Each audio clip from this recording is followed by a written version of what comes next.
Iglesia Cristiana La Familia presenta un mensaje a la luz de la palabra, con el pastor Bernardo Ríos. A continuación.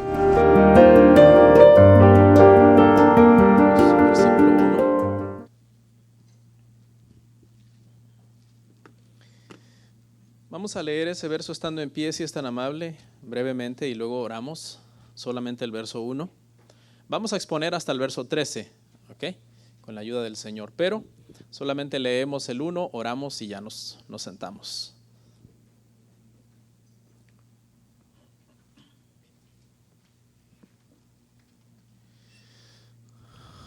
¿Lo encontraron? Ahí está, ok, en la Biblia. Cuando llegó el día de Pentecostés, estaban todos unánimes juntos.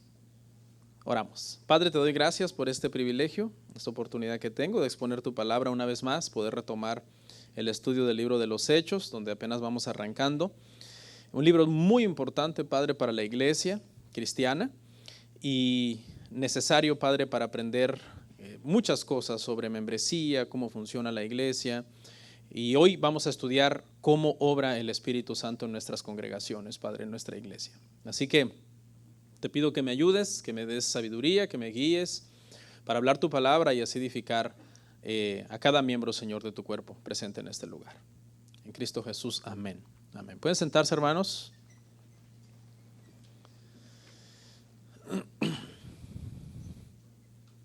Nuestro tema el día de hoy, hermanos, se titula El Espíritu Santo y la iglesia.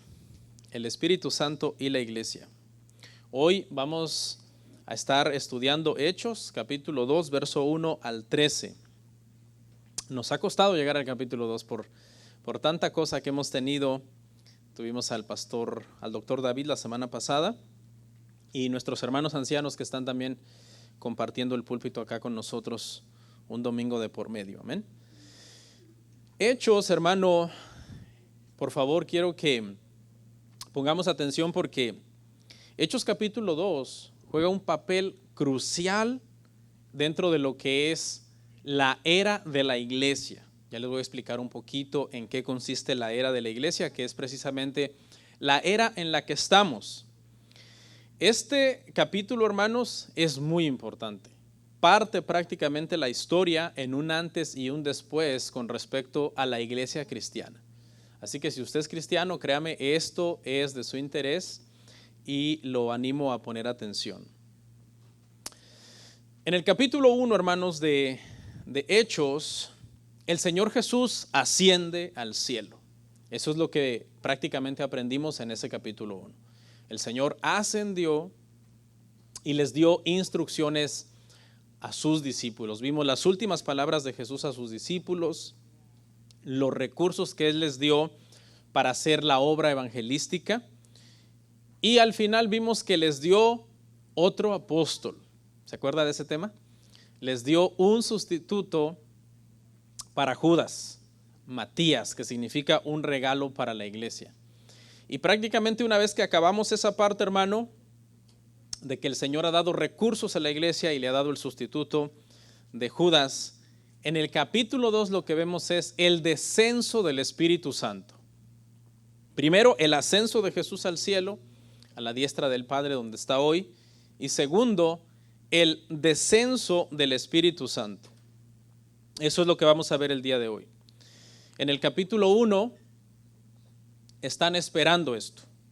Así es como los vemos en el capítulo 1 a los apóstoles, a los discípulos, orando y esperando.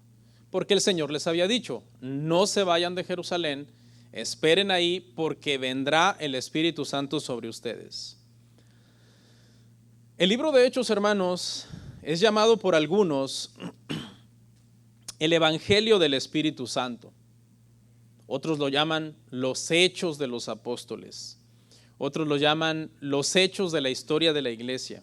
Pero creo que este nombre de el Evangelio del Espíritu Santo viene muy bien para lo que vamos a estudiar el día de hoy.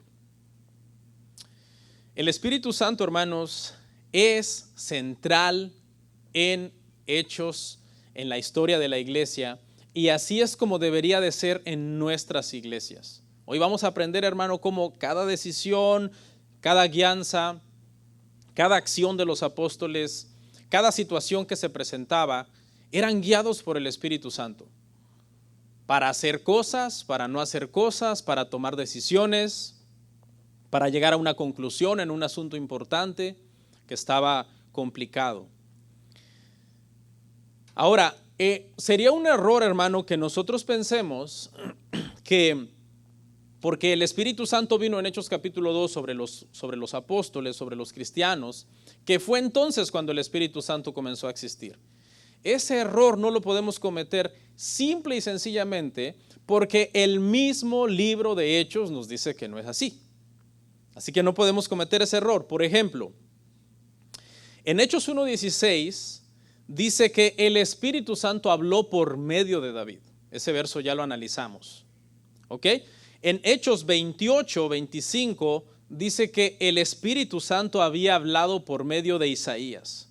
Y en Hechos 7:51 dice que Esteban reprendió a todos los religiosos porque ellos siempre resistían al Espíritu Santo. Hablando de sus padres, hablando de sus antepasados, les dice: ustedes son igual que sus padres, porque sus padres siempre estuvieron resistiendo al Espíritu Santo.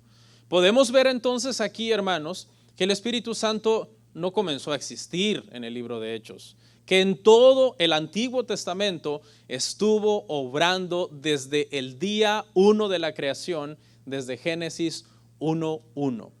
Y tenemos que aprender doctrinalmente, hermanos, que Dios es Dios trino, es Dios Padre, es Dios Hijo y Dios es Espíritu Santo. ¿Tenemos eso claro? Bien importante. La Trinidad es una doctrina no negociable.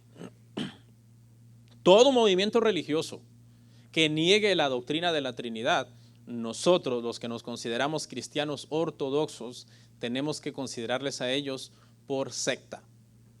Entonces, bien importante, hermano, que nosotros lo tengamos claro. Así que vemos entonces al Espíritu Santo en estos pasajes que mencioné, desde el Antiguo Testamento, guiando hombres, hablando por medio de David, hablando por medio de Isaías, revelando su voluntad para cada generación de los antepasados de los judíos a quienes Esteban les dijo, sus padres siempre resistieron al Espíritu Santo. Hay dos cosas, hermano, que quiero que consideremos que estaba sucediendo en este momento, cuando el Espíritu Santo vino sobre los apóstoles.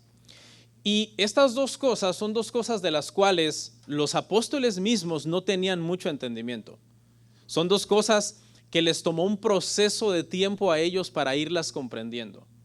La primera es el tiempo que iba a existir entre la primera venida de Jesucristo y la segunda venida de Jesucristo.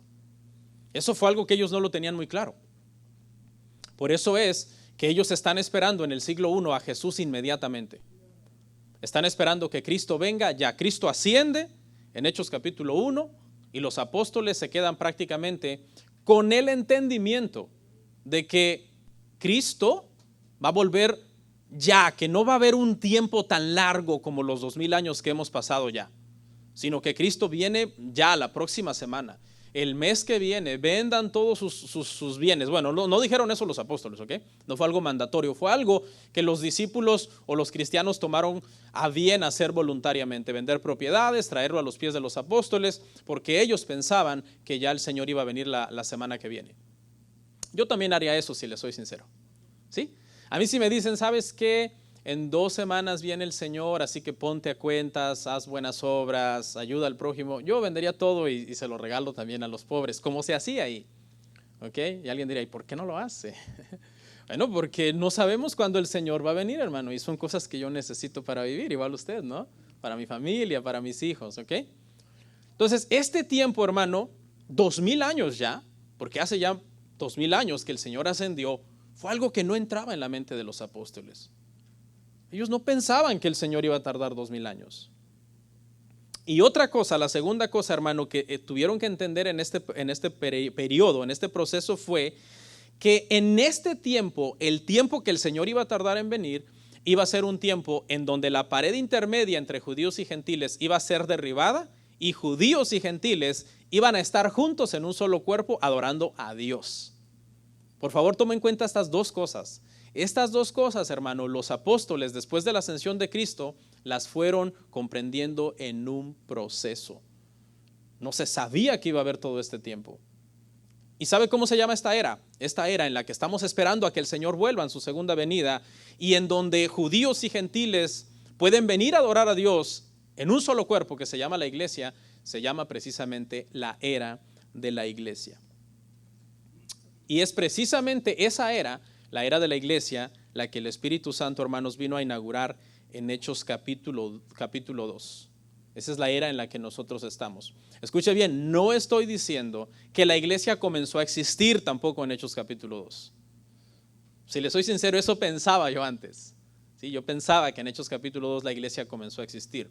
Pero entendiendo mejor las escrituras, creo yo, desde mi humilde punto de vista, no sé cómo usted lo entiende, yo entendí que la iglesia siempre ha existido. Obviamente no era la iglesia en el sentido eclesiástico en que la entendemos hoy, pero todos los llamados a ser del Señor, los escogidos del Señor, desde el principio, siempre fueron el pueblo del Señor y por lo tanto la iglesia del Señor. ¿Ok? Con esto en mente podemos decir que todos los piadosos de la época del Antiguo Testamento fueron hasta cierta parte la iglesia del Señor.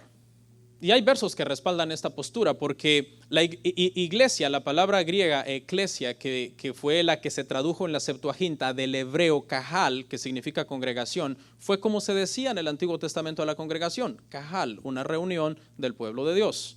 El Antiguo Testamento era kahal, en el Nuevo Testamento es eclesia, es iglesia, es una reunión de creyentes que creen en Dios. Amén. Bueno, vamos a ver entonces, hermano, a continuación el pasaje, lo vamos a desarrollar rapidito en 3 puntos. Y para empezar vamos a ver 3 evidencias de la venida del Espíritu Santo. 3 evidencias de la venida del Espíritu Santo. Y leemos verso 1 al 4, por favor. Hechos 2, verso 1 al 4. Dice, cuando llegó el día de Pentecostés, estaban todos unánimes juntos, y de repente vino del cielo un estruendo como de un viento recio que soplaba, el cual llenó toda la casa donde estaban sentados, y se les aparecieron lenguas repartidas como de fuego, asentándose sobre cada uno de ellos. Y fueron todos llenos del Espíritu Santo, y comenzaron a hablar en otras lenguas, según el Espíritu Santo les daba que hablasen. ¿Okay? Quiero hablar un poquito de lo que la primera palabra que encontramos ahí en el verso 1, que es la palabra Pentecostés. Dice que esto sucedió, hermanos, la venida del Espíritu Santo, que es lo que estamos estudiando, la inauguración de lo que es la era eclesiástica, sucedió en un día de una fiesta judía. Esta fiesta judía se llamaba Pentecostés, o se llama Pentecostés porque obviamente hay personas y religiones e iglesias ortodoxas cristianas, de hecho, que celebran Pentecostés. Hay iglesias cristianas que celebran Navidad, celebran resurrección y celebran también Pentecostés. No le veo nada de malo, de hecho, en celebrar Pentecostés, porque Pentecostés tenía un significado bien importante. Y ahorita voy a ver si lo explico brevemente. Había 3 fiestas, según la ley de Moisés, hermano, en que todos los varones estaban obligados a presentarse en Jerusalén. Una era la Pascua, que fue cuando nuestro Señor Jesucristo murió. Otra era Pentecostés, y la otra era la fiesta de los tabernáculos. Hay estudiosos que creen que solamente estaban obligados los varones que vivían a menos de 30 kilómetros, porque era bastante ilógico que gente de cientos y cientos y cientos de kilómetros en aquel entonces sin transporte como hoy vinieran, y tan seguido, tres veces al año a Jerusalén, y tan seguido entre Pascua y Pentecostés, cuando solamente había 7 semanas de diferencia. ¿Te imaginas? Apenas estás regresando del viaje de Pascua a tu casa y dices, vámonos de regreso a Jerusalén porque ya viene Pentecostés. Entonces tiene un poco de sentido y usted lo puede analizar. Hermanos, esta fiesta de Pentecostés es una fiesta que se celebraba para conmemorar la entrega de la ley, ¿sí? Se celebraba para conmemorar que un día en el monte Sinaí Dios le entregó la ley a Moisés. Eso se celebraba en el día de Pentecostés. También se le conocía como la fiesta de las semanas. Le explico brevemente por qué se conocía la fiesta de las semanas.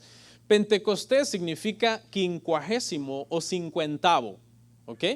Y lo que quiere decir es que a partir del día de Pascua contaban 49 días, que son 7 semanas, 7 por 7, 49, y en el día 50 se celebraba Pentecostés, por eso significa 50º, 50º.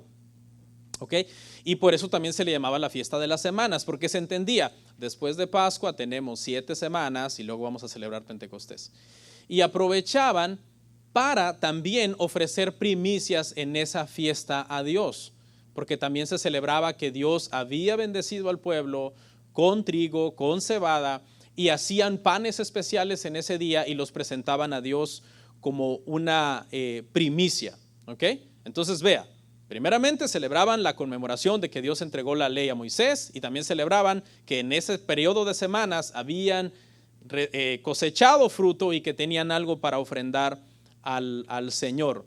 Y esto, hermano, esto tiene una tipología espiritual, porque lo que quiere decir es que Dios usó la fiesta de Pentecostés, que originalmente significaba la entrega de la ley, para que viniera el Espíritu Santo en ese día y se entendiera también por las señales que vamos a ver a continuación que era la entrega del evangelio a todas las personas del mundo para que pudieran ser salvos. A partir de allí, el evangelio pudiera ser llevado a cada rincón.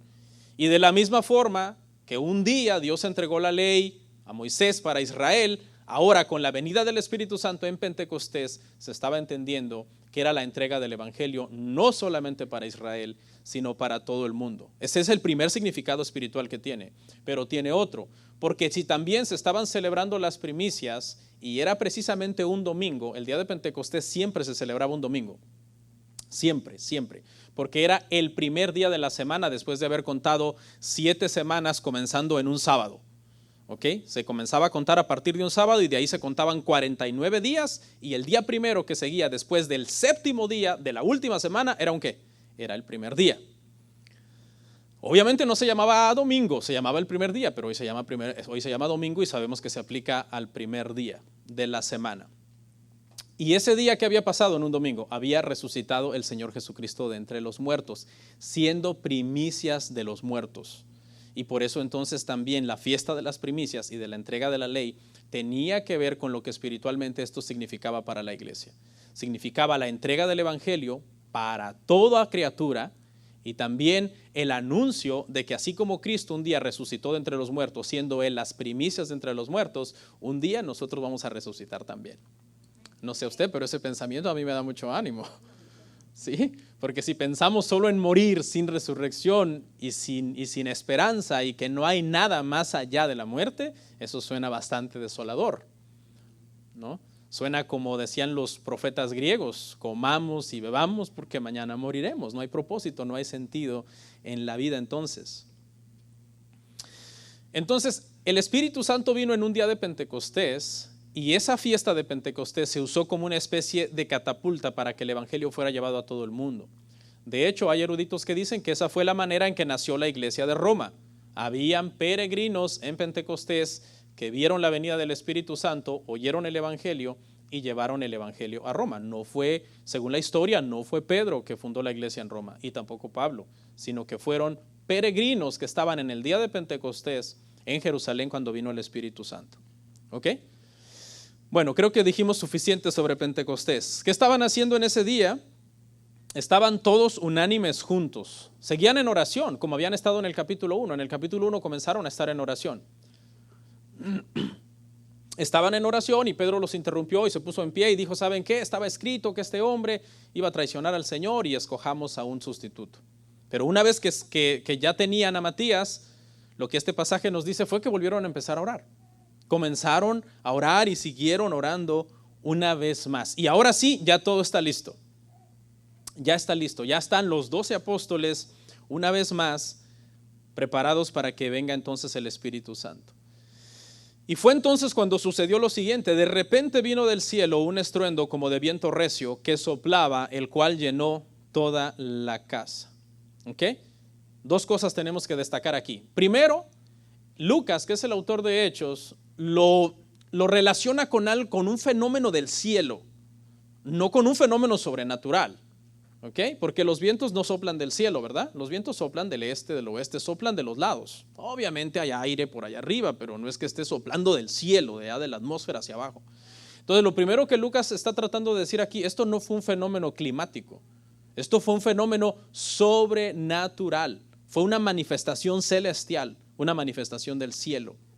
No era viento literalmente.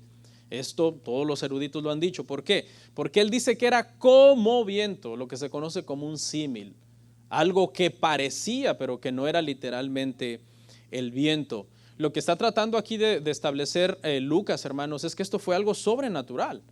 Fue una manifestación divina, no un fenómeno climatológico. En segundo lugar, dice que después de este como viento recio que sopló y llenó toda la casa donde ellos estaban sentados, se les aparecieron lenguas repartidas como de fuego, asentándose sobre cada uno de ellos. Notemos que una vez más, no es fuego literal, sino son lenguas como de fuego. Ahora, si usted quiere que yo le cuente exactamente todos los detalles de qué es esto, cómo fue realmente, yo no lo sé, ni nadie lo sabe. ¿Sí? Los eruditos dicen que podemos estudiar y suponer muchas cosas sobre cómo eran estas lenguas o qué eran. Hay gente que hasta se las dibuja con una flamita en la cabeza a cada cristiano, pero realmente, por más que tratemos nosotros de adentrarnos y decir así, así, así, no podemos. O sea, hay cosas de Hechos 2, hermano, de esta porción que a final de cuentas solamente las tenemos que entender por lo que está escrito y que no podemos ponernos a suponer más allá de lo que está escrito. No sé si me entienden. No vamos a llegar a comprender quizás a cabalidad exactamente lo que pasó en Hechos 2, capítulo 2, verso 1 al 13. Pero hay un dato bien interesante, hermano, porque después de esas dos manifestaciones, que son dos manifestaciones celestiales, dos manifestaciones divinas, de algo como viento y algo como fuego, que no son literales, dice que todos fueron llenos del Espíritu Santo. ¿Y qué es eso? Ahí es donde entra la pregunta, ¿qué es ser lleno del Espíritu Santo? Y quiero, hermano, que distingamos dos cosas, que por la Escritura yo las entiendo así. Distinguir lo que es el bautismo del Espíritu Santo de lo que es la llenura del Espíritu Santo y que no las confundamos. Por ejemplo, por la Escritura, yo entiendo que el bautismo del Espíritu Santo es el nuevo nacimiento. Usted puede ver las citas en casa, Romanos 6, 4 al 6, Primera de Corintios 12, 13, Gálatas 3, 27, que habla de que el bautismo del Espíritu Santo sucede en el momento de la conversión. Es decir, yo entiendo que el bautismo del Espíritu Santo es un evento único en la vida de un creyente.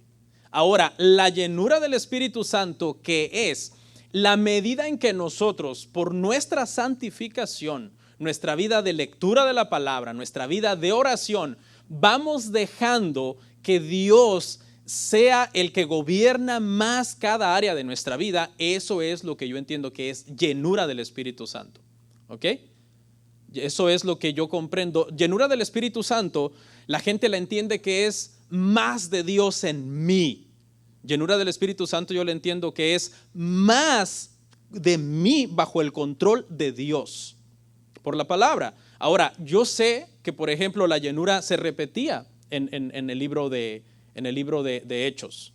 Lo vemos en la vida de algunos personajes, ya le voy a dar las citas. Y ahí es donde surge la confusión, que mucha gente cree que tú tienes un primer bautismo del Espíritu Santo en la conversión y que luego puedes seguir teniendo ese tipo de manifestaciones o de bautismos del Espíritu Santo continuos en tu vida, como si hubiera, lo mencioné la vez pasada, ya no voy a abundar mucho en eso, pero es como si hubieran dos tipos de cristianos, según esa postura que no es la mía. Cristianos que son cristianos pero sin bautismo del Espíritu Santo y cristianos que tienen el bautismo del Espíritu Santo. Y hay unos que ya lo tienen, hay otros que lo están esperando todavía. Y yo no lo entiendo así. Entiendo que Pedro, por ejemplo, fue lleno del Espíritu Santo en 2 ocasiones, pero no bautizado en el Espíritu Santo en 2 ocasiones. Hechos 2 y Hechos 4, 8.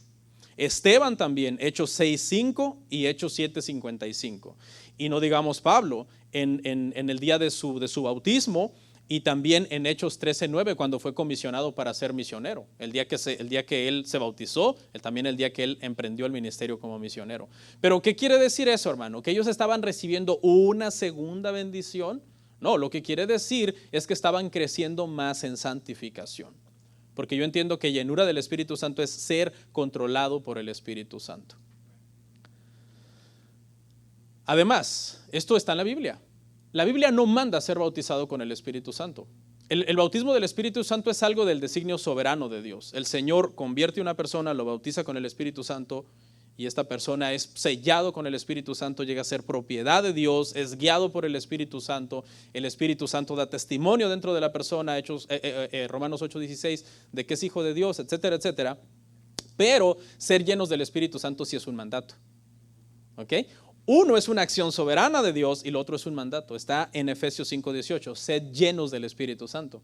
Es decir, vivid en santificación cada vez más. Sed más controlados y guiados y dirigidos cada vez más por el Espíritu Santo en sus vidas. Porque Él habita dentro de nosotros desde el día que fuimos bautizados, pero puede ser contristado por nosotros.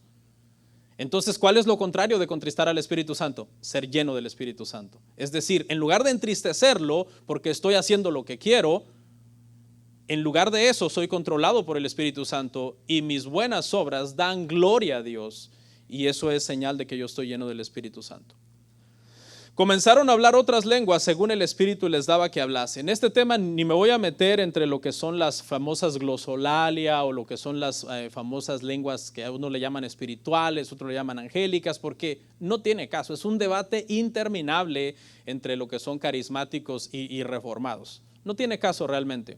Pero una cosa sí quiero dejar clara. Que en Hechos 2, usted quiere discutimos otros pasajes otro día, pero Hechos 2 deja muy claro que lo que se habló aquí fue idiomas conocidos. Eso fue, idiomas conocidos. Claramente en el texto nosotros podemos, hermano, ver eso, ¿ok? Fueron llenos del Espíritu Santo y hablaron en otros idiomas, así es como lo tenemos que entender. Entonces, echemos a andar la mente. Entonces, pastor, significa que cada vez que yo soy más lleno del Espíritu Santo porque subí un escalón espiritual en mi vida, en mi madurez, en mi carácter cristiano, etcétera, ¿debo de hablar lenguas? Porque fue lo que pasó acá. Fueron llenos del Espíritu Santo y hablaron otros idiomas. Y aquí es donde yo lo entiendo así, hermanos. Yo entiendo que al hablar lenguas, estas manifestaciones de hablar otros idiomas en el siglo I tuvo un sentido y un propósito especial en ese momento. Y es que se quería mostrar que en el Evangelio, tras la venida del Espíritu Santo, toda persona de toda tribu, de toda lengua y de toda nación podía oír el Evangelio y entender el Evangelio y responder a la salvación. ¿Ok? Entonces, por eso esto no lo puede usted aplicar a usted. Hay cosas, hermano, en Hechos que son mandatorias y hay cosas que son descriptivas. Eso es algo que quiero explicarle brevemente. ¿Qué es algo mandatorio? Cree en el Señor Jesucristo y bautízate. ¿Es opcional bautizarse? No, es mandatorio. Traer tus bienes a los pies de los apóstoles en Hechos, ¿era obligatorio? ¿Era mandatorio o era algo que simplemente nos está describiendo el libro? Es algo descriptivo. Simplemente el autor nos está contando algo que hacían los apóstoles o los discípulos o los cristianos o Bernabé cuando vendió sus propiedades, pero no es algo mandatorio. Y ese es el problema, que muchas veces nosotros confundimos lo que es descriptivo y lo queremos aplicar como algo mandatorio en nuestra vida. Si queremos aplicar esto como algo mandatorio, querría decir entonces que cada vez que yo soy lleno del Espíritu Santo porque estoy creciendo en santificación, no, pues ya voy a empezar a hablar en chino, porque eso era lo que ellos hablaban, otros idiomas conocidos. Y yo entiendo que en el siglo I tenía su propósito. Estaba hablando el Espíritu Santo de que judíos, samaritanos, gentiles, escitas, griegos, romanos, todo mundo era merecedor de escuchar el Evangelio. Por eso se comenzó a hablar el Evangelio en otros idiomas, que eso fue precisamente lo que sucedió. En resumen, entonces, en este punto, hermano, en resumen, 3 señales sobrenaturales de la venida del Espíritu Santo. Uno como viento recio, una manifestación como de lenguas de fuego y las personas que comienzan a hablar en otros idiomas según el Espíritu Santo les daba que hablasen. ¿Por qué son importantes estas 3 manifestaciones? Son importantes porque en el mundo judío en ese entonces estos 3 elementos se identificaban con la entrega de la ley. Siempre que los judíos hablaban de fuego o de viento o de hablar en otros idiomas, lo identificaban con la entrega de la ley de Moisés. ¿Se acuerda cómo fue? Fuego, trompeta, sonido recio que soplaba en la montaña, que fue un terror para el pueblo de hecho. Y los judíos entonces, al entender esto, estaban diciendo, aquí nos están hablando de una entrega de algo. Aquí se está hablando de que algo se está entregando y era el evangelio que se estaba entregando para todo el mundo. Obviamente ya lo había entregado Jesucristo, pero recuerde que dije que esto era ¿qué? La inauguración oficial de la era de la iglesia. ¿Ok? Vamos al segundo encabezado, hermanos. Los efectos de la venida del Espíritu Santo. Los efectos de la venida del Espíritu Santo. Leemos Hechos 2, 5 al 11. Moraban entonces en Jerusalén judíos, varones piadosos, de todas las naciones bajo el cielo. Y hecho este estruendo, se juntó la multitud y estaban confusos, porque cada uno les oía hablar en su propia lengua. Y estaban atónitos y maravillados, diciendo, mirad, ¿no son galileos todos estos que hablan? ¿Cómo pues les oímos hablar? ¿Cómo pues les oímos nosotros hablar cada uno en nuestra lengua en la que hemos nacido? Partos, medos, elamitas y los que habitamos en Mesopotamia, en Judea, en Capadocia, en el Ponto y en Asia, en Frigia y Panfilia, en Egipto y en las regiones de África más allá de Cirene. Y romanos aquí residentes, tanto judíos como prosélitos, cretenses y árabes, les oímos hablar, escuche, en nuestras lenguas, ¿qué cosas? Las maravillas de Dios. O sea, no estaban hablando tonterías, ¿ok? Ni cosas que no se entendían. Estaban hablando un idioma que se entendía y estaban glorificando a Dios. Y los que estaban escuchando entendían perfectamente. Bueno, comencemos. Primero, dice que moraban en Jerusalén judíos piadosos de todas las naciones bajo el cielo. Y esto es lo más probable, quiere decir que judíos que eran piadosos, es decir, eran buenos hombres y temían a Dios, se tomaron la molestia de hacer el viaje para la Pascua. Estos hombres estuvieron en la Pascua en que Cristo fue crucificado, ¿ok?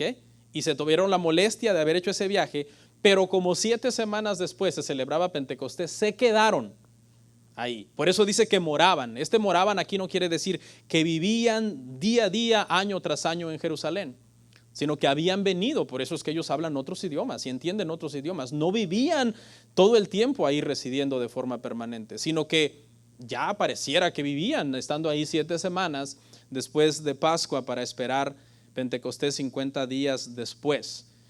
Estas personas, hermano, oyeron el estruendo y se juntaron. Aquí yo creo que podemos sacar una conclusión de esta manifestación poderosa de estruendo, viento recio, fuego, algo como fuego, y el propósito parece es llamar la atención de las personas. O sea, fue algo poderoso que llamó la atención, porque se cree que ¿dónde sucedió esta manifestación? En el aposento alto, que se cree que era un cuarto en una casa de la mamá de Marcos. No sabemos más, pero si estaban encerrados en un cuarto, ¿cómo es que la demás gente vio esta manifestación? Porque fue algo poderoso, fue algo como un temblor, fue algo que llamó la atención de las personas que estaban alrededor. Y dice que tras esto ellos entonces se juntaron y comenzaron a poner atención a estos hombres, a estos reunión de personas insignificantes que estaba ahí. Estos varones no habían venido para poner atención a los apóstoles. Ellos habían venido para celebrar Pascua, para celebrar Pentecostés, no para ver qué estaba pasando con este movimiento nuevo de cristianos que eran despreciados en la nación.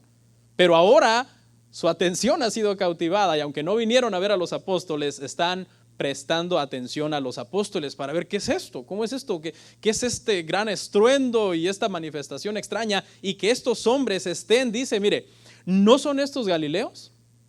¿Se preguntan ellos? La respuesta es sí, porque obviamente ahorita les voy a decir por qué sabían que eran galileos. ¿Cómo pues les oímos hablar en nuestra lengua en la que hemos nacido? Están maravillados. Porque estas personas, hermano, que eran galileos, según los historiadores, tenían un acento pueblerino al hablar. Y ahora están hablando perfectamente, sin ningún acento, otros idiomas. Imagínense a mí ahorita empezando a hablar, hermano, un chino sin acento. No, pero a todos los engaño, ¿no? Porque como no saben chino. Mejor pruébenme con el inglés, ahí sí todos me descubren que mi acento. ¿Ok? Entonces esta gente está maravillada, dicen, wow, estos son personas pueblerinas. De hecho, cuando hablan, ellos tienen un acento raro. Eran considerados gente de poca educación, gente sin formación. Ahora resulta que son políglotas estos, hablando muchos idiomas. Y eso, hermano, les hizo a ellos poner atención. Otra cosa que les hizo poner atención fue que los que estaban hablando ¿qué? Las maravillas de Dios. Entonces, estos eran hombres ¿qué? Piadosos. Piadosos quiere decir que temían a Dios. Ellos les gustaba hablar de las maravillas de Dios a ellos mismos. Y ahora están oyendo a estos pueblerinos hablar de las maravillas de Dios, Pero no solo hablar de las maravillas de Dios, sino en tu idioma. Si tú vas a un país donde obviamente no se habla tu idioma y llegas ahí y andas batallando, preguntando y a señas y todo eso, y de repente oyes a alguien que comienza a hablar en tu idioma, ¿qué pasa? Te llama la atención, ¿verdad? Hey, paisano, venga para acá, tradúzcame, ¿no? Llama la atención en primer lugar que entre mucha gente que no habla tu idioma, ahora tú estás oyendo a alguien que habla tu idioma. Eso en primer lugar llama la atención. Pero en segundo lugar te llama la atención que es cristiano y está hablando de Jesús. Y tú eres cristiano también. Entonces, no, pues aquí ya nos entendimos. No solamente hablamos el mismo idioma terrenal, hablamos hasta el mismo idioma espiritual. ¿Sí me entiende? Y eso les llamó la atención a ellos bastante. Y da una lista acá. Una lista, dice: partos, medos, elamitas, más allá de Mesopotamia, Judea, Capadocia, el Ponto, Asia, Frigia, Panfilia, Egipto, África, Cirene, romanos, cretenses y árabes. ¿Ok? Muchos eruditos han comparado esta experiencia con la de Babel, pero con la de Babel a la inversa. ¿Se acuerda lo que sucedió en Babel? Lo puede leer en su casa, Génesis capítulo 11. Lo que sucedió en Babel fue que el hombre, por su arrogancia, había tratado de hacerse un nombre tan grande que casi no necesitaran de Dios. Como no dependemos de Dios. Hagamos un nombre y hagamos un nombre famoso en el cual todos nosotros nos sostengamos y edifiquemos una torre. Y comenzaron a edificar una torre, y justo cuando estaban en ese propósito de edificar, el Señor ve lo que están haciendo. El Señor dice: hay que parar a estos, porque mira su empresa tan maravillosa que se han propuesto, luchar contra mí. Y el Señor dice que confunde sus idiomas, confunde las lenguas de ellos, y ellos comienzan a hablar en otros idiomas diferentes. Así que la empresa de construir esta torre tuvo que parar, porque ya no se entendían.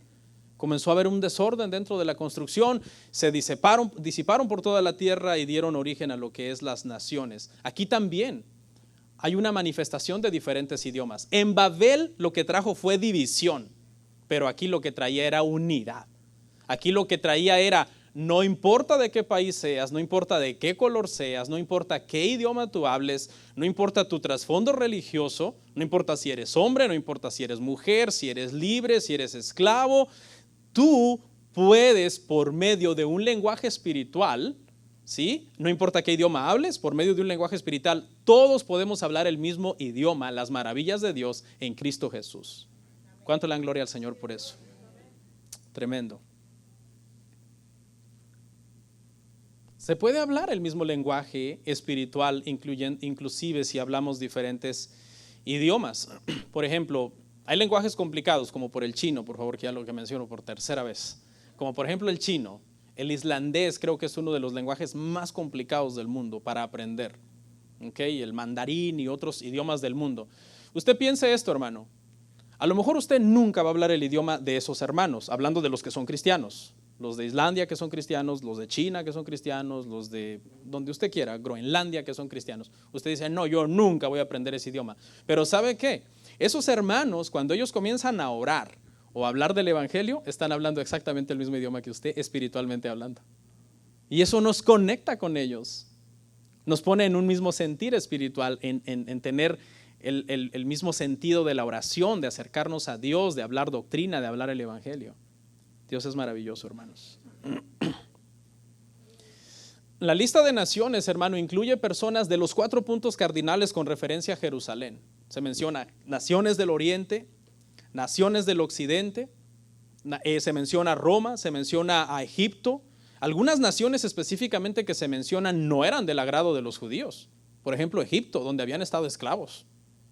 Roma, donde era el imperio que los tenía oprimidos. Las regiones, hermano, de partos, medos, elamitas, que incluía a Asiria y Babilonia, donde habían sido llevados cautivos. O sea, muchas de las personas que se menciona aquí no eran del agrado de los judíos. Y estaban hablando en el idioma de los judíos las maravillas de Dios. ¿Y qué significa eso? Bueno, eso significa que el evangelio es para todos, inclusive para tus enemigos. El evangelio es para todos y está disponible para pobres, para ricos. ¿Ok? Y puede alcanzar y convertir el alma de cualquier persona, no importa si es del norte, si es del sur, si es de una nación pobre, de una nación rica, si es lejano, si es cercano, no importa. El evangelio es poder de Dios para salvación a todo aquel que cree. Y por último, la reacción tras la venida del Espíritu Santo, el último encabezado de hoy. Vamos a irnos temprano porque hoy tenemos fiesta. Todavía me falta otro sermón después de este. Gloria a Dios. Leemos Hechos 2, 12 al 13. Hechos 2, 12 al 13. Y estaban todos atónitos y perplejos, diciéndose unos a otros, ¿qué quiere decir esto? Mas otros burlándose decían, están llenos de mosto. Aquí los otros que se estaban burlando, hermano, hay eruditos que yo estoy de acuerdo con ellos en que no son estos judíos piadosos, no son otros de los judíos piadosos, sino que es muy probable que son los fariseos residentes de Jerusalén que están presentes en esta reunión. Se están burlando. Ya en el pasado ya han acusado a Cristo de ser un bebedor de vino.